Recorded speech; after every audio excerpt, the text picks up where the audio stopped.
la famille, bonjour tout le monde. J'espère que vous allez bien. Awa tozana cinquantenaire le lundi.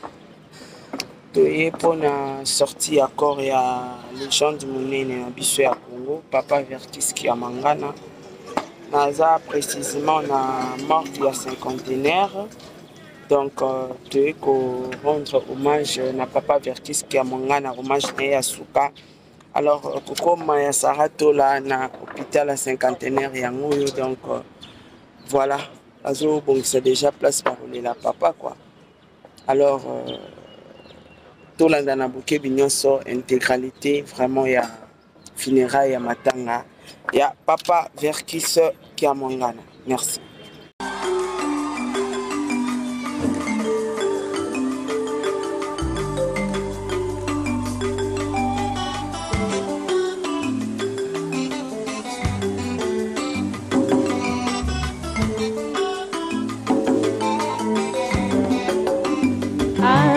Papa Yego, yeah.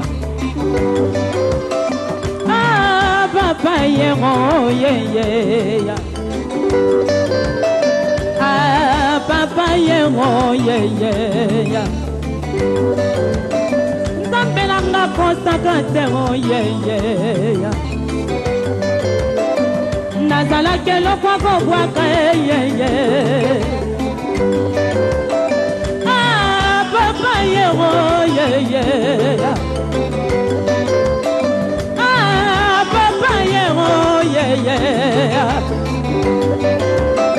Zambelanga consacration, yeah. Oh, Valé Abaka, Eloba David Absom, 84, Sisina 7, Valende Lili à période. Et bongo kombo baka et la kiti kolela on nzambe sunga biso nayoka kavale ya baka na sango vale ya basuti minyoko pansi bemawa Yesu mobikisi tala lelonga na se retrouve na kantina yango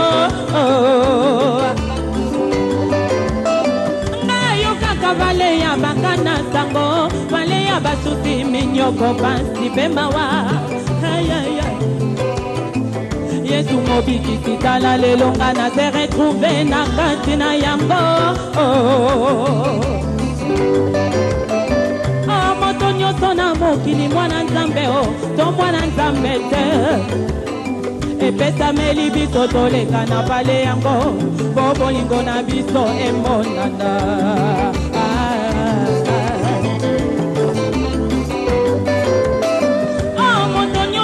mokili mwana nzambe to mwana nzambe te epesameli biso toleka na vale yango po bolingo na biso emonana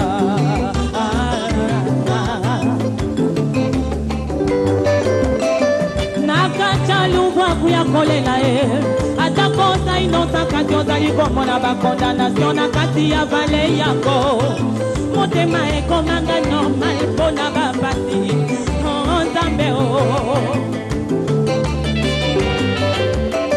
nakacha lubwaku ya kolela ata kosa inosa kati ozali komona bakondamnation na kati ya vale yango motema ekomanga normal mpona bapasi nzambe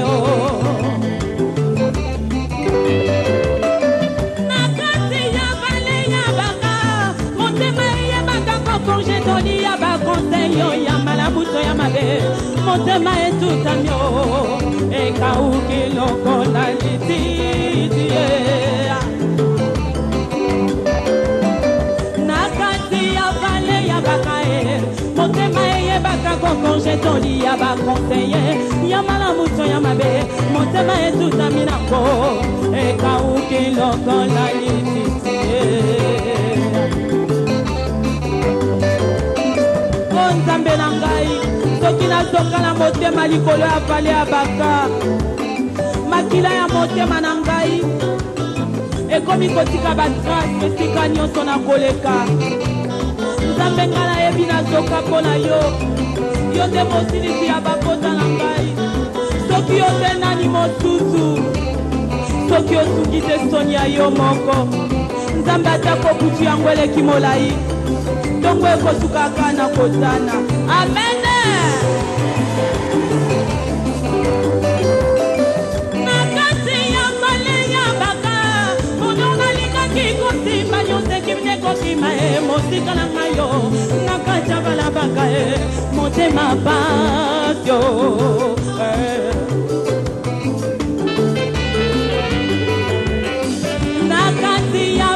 ya baka bono nalingaki kosimba nyonso ekimine kokima mosika na ngai yo na kati ya bala baka motema pasio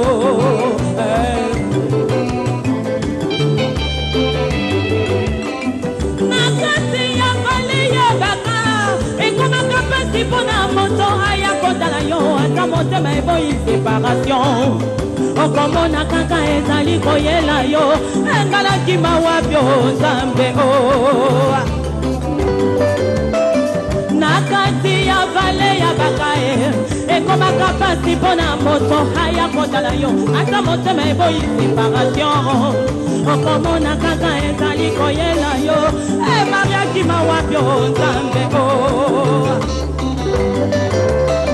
na mosalinga mokanga bapasi mpona konseaka baoyo baza koleka na kati na vale yango ndeko soki vale ya baka ekomeli yo yotelaka bobele nzambe po ye nde mosungi akokamwa ye nde mobali kitoko soki atomboli yo moto moko te akoki kotelemela yo na makasi na okokoka te liloba asuka ezali epai na ye yotelaka bobele nzambe abinaka ekoma lokola munganga oyo ya kwekamine makambo ya mabeso ya malamu yo nzambo monyo abinaka ekoma lokola munganga oyo ya kwekamine makambo ya mabeso ya malamu yo nzambe te mwana ngai yeye nzambe na ye osunganga bonga motali moso naleka yango te o davide na eleko na ye mpe alekaki ye alongaki ye yango alobaki ete esengo na moto oyo kotya elikya na ye mai ya nzambe o nzambe o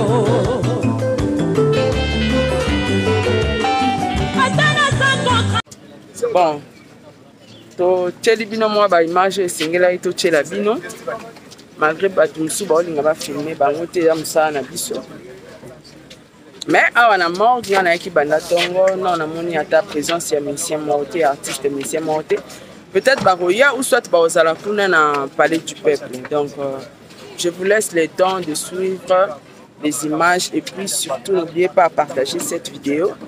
Natikeli bino pe temps bokolanda intégralité mobimba ya obsèque ya papa Verkis Kiamwangala. Bonne journée.